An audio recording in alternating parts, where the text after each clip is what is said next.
तो दोस्तों देवप्रयाग में ही हमारा होटल था, ड्रीम डिवाइन कॉटेज।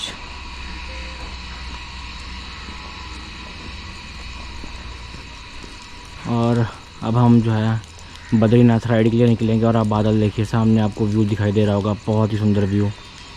और आदि 450 हिमालयन यहाँ पर खड़ी है। और बैग हमने जो है वो कुछ इस तरह से इस बार लगा लिया है कंधे पे, क्योंकि कल ना ये बैग बार बार खोल रहा था तो ड्राइव करने में बहुत प्रॉब्लम हो रही थी। तो आज जो है वो हम बद्रीनाथ को निकलेंगे। और बद्रीनाथ रोड्स कैसी हैं, सब कुछ जो है वो मैं आपके साथ शेयर करूँगा। वीडियो के साथ बने रहें। और गोप्रो को जो है वो हम यहाँ पर लगा लेते हैं सेटअप में।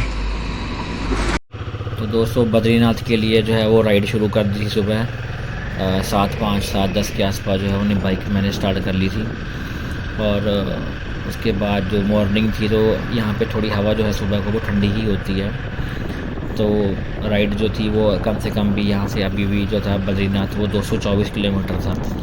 224 यानी कि लगभग 6 घंटे के आसपास जो था वो गूगल मैप में आपको टाइम दिखाता है। सुबह की राइड थी, तो सुबह में ट्रैफिक बहुत कम होता है। 4 धाम यात्रा जो है वो फिर रुद्रप्रयाग के पास जाम लग जाता है, क्योंकि वहाँ पे थोड़ा सा लैंडस्लाइड सुनने में आया था कि 2-3 दिन पहले लैंडस्लाइड हुआ था।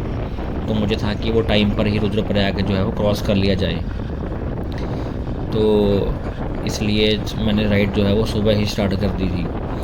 और जैसे कि आप देख रहे हैं बादल बिल्कुल पहाड़ों के बीच में आपको दिखाई दे रहे होंगे।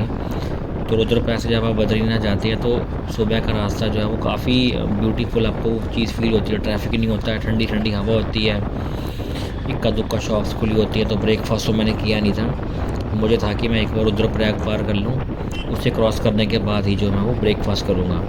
तो अभी फ़िलहाल जो मेरा जोर था वो राइड के ऊपर ही था कि मैं राइड कर लूँ। और क्योंकि पेट्रोल भी जो था इसमें डलवाने वाला हो रखा था, बाइक में दिखा रहा था कि इसमें हिमालयन में पेट्रोल डलवाने वाला है। एवरेज तो इसने अच्छी निकाल दी थी, 29 के आसपास इसने मुझे एवरेज निकाल के दे रहा था ये अभी भी। तो इसलिए मैंने राइड, मेरा ध्यान था कि मैं जल्दी से जल्दी सुबह सुबह जितना भी रोड कवर कर सकता हूँ मैं उतना कवर कर लूँ, ताकि मैं जाम या ट्रैफिक से बच जाऊँ। और वीकेंड भी आ रहा था, तो वीकेंड में तो वैसे भी वो जो है वो काफ़ी रश होता है यहाँ पे।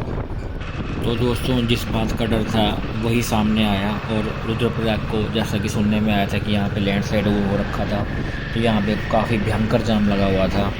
तो जो बॉडी थी वो बहुत ज़्यादा थक गया था मैं काफ़ी ज़्यादा, क्योंकि यहाँ पे काफ़ी लंबा जाम था और ट्रकों के कारण काफ़ी ज़्यादा बाइक चलाने में दिक्कत आ रही थी। और सामने से गाड़ी आ रही थी, तो ओवरटेक भी था वो बाइक के लिए भी पॉसिबल नहीं था।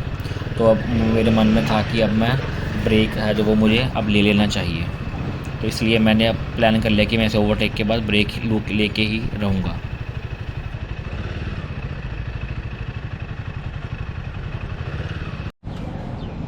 तो दोस्तों 2.5 घंटे की ड्राइव के बाद जो है वो हमने ब्रेक ले लिया है। ब्रेकफास्ट करेंगे। और शरीर जो है वो टूट गया है पूरा ना। रुद्रप्रयाग के पास जो था जाम बहुत तगड़ा लगा हुआ था। तो आइए जो है अब ब्रेकफास्ट करेंगे। और बद्रीनाथ की जो राइड है अभी भी 130 से 40 किलोमीटर अभी भी पड़ी हुई है। तो चलिए दोस्तों अंदर चलते हैं होटल के। तो जो राइड थी वो और भी टफ़ हो गई थी, क्योंकि पूरा जो वाटरफॉल था वो रोड के ऊपर आया हुआ था। और जो ये मिट्टी वाली सड़क थी पूरी तरह से जो थी वो पूरी क्षतिग्रस्त हो रखी थी। और यहाँ पर जो है वो बाइक बहुत ज़्यादा स्लिप कर रही थी। और लकी था कि मैं यहाँ पे भी फ़िलहाल की सामने से कोई बड़ी गाड़ी नहीं आई। अगर कोई बड़ी गाड़ी आ जाती तो लिटरली यहाँ पे कुछ भी हो सकता था, क्योंकि चक्का जो था वो स्लिप कर रहा था। बाइक अपने आप लेफ़्ट को जा रही थी और जो व्हील था उसका वो राइट का भी अपने आप है वो राइट को जा रहा था। तो जैसे ही सामने से कोई बाइक आती थी तो मैं रोक लेता था कि कहीं बाइक ज़्यादा टर्न ना कर जाए। और हुआ भी ऐसे ही। जैसे ही मैं थोड़ा सा आगे बढ़ा तो मैंने देखा कि सामने से लोग आ रहे हैं एक्टिवा पे, और वो बिल्कुल मेरी साइड पे ही चला के लेके आ रहे थे।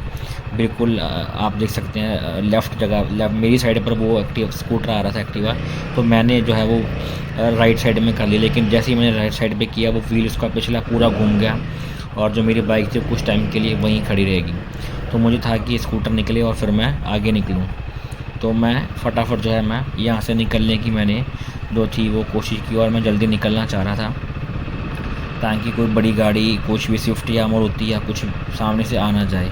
और ये ऐसे समझदार बाइकर जो जब मिलते हैं तो अच्छा लगता है। उसने प्रॉपर वेट किया मेरा, और जैसे ही मैं गया फिर उसने उसके बाद जो है वो बाइक को लेके गया। कोई भी उसने जल्दी में हड़बड़ाहट नहीं की। तो जैसे मुझे लगा कि मैंने हर्डल पार कर लिया है तो शायद मैं अब रिलैक्स हो जाऊंगा, लेकिन जैसे ही मैं आगे बढ़ रहा था तो मैंने देखा कि जो रोड के हालात हैं वो और भी ख़राब होते जा रहे थे, और सामने से जो वो बारीक पत्थर है वो बिल्कुल नीचे आ रहे थे। तो मैंने देखा कि एक पूरी की पूरी लाइन ही गाड़ियों और बसों की आ रही थी, क्योंकि जो बद्रीनाथ से ट्रैफिक था वो वन वे का पुलिस ने वहाँ से छोड़ दिया था। तो पीछे ट्रैफिक रोकते थे और वहाँ से ट्रैफिक निकालते थे मतलब एक साइड का पहले निकालते थे, फिर कुछ घंटे बाद वहाँ से ट्रैफिक आता था। तो बाइक्स वालों को उन्होंने मना नहीं किया, लेकिन यहाँ पर बाइक निकालने में भी मुझे फिर भी थोड़ी दिक्कत तो हो रही थी। लेकिन तो मैंने साइड आराम से मैं लेता जा रहा था, चाहे वो बसेस थी, अगर बड़ी गाड़ियाँ थी तो मैं थोड़ी सा उसको साइड पे लगा लेता था। और गाड़ी वाले को भी पता होता था कि बाइक है तो निकल जाएगी, वो भी इस चीज़ का रिस्पेक्ट करते थे। तो मतलब तो जैसे ही मैं थोड़ा सा आगे बढ़ा, मुझे लगा कि जो पीछे बस आ रही है मे बी वो भी निकाल लेगा, क्योंकि साइड तो है ही है, उसकी ऊंची भी है, टायर भी बड़ा है। लेकिन पता नहीं क्यों वो बस वाला बिल्कुल मेरे ऊपर ले आया, और उसने बिल्कुल भी मतलब ये नहीं कहा कि हल्का सा वो साइड कर ले। बाइक थी, मैंने तो निकाल ही लेना था, मुझे पता वो बड़ी गाड़ी है, वो आगे पीछे होने में दिक्कत होती है। लेकिन अगर वो चाहता तो वो निकाल सकता था, लेकिन फिर भी जो है वो मैंने साइड पे से जगह निकाल के, ये तो हिमालयन थी और इसकी जो हाइट अच्छी थी तो वो मैंने निकाल ली। लेकिन अगर कोई आम बाइकर होता है, छोटी मोटी बाइक होती, तो वो ज़रूर यहाँ पर थोड़ा घबरा जाता, पर बद्रीनाथ भगवान ने मेरा साथ दिया।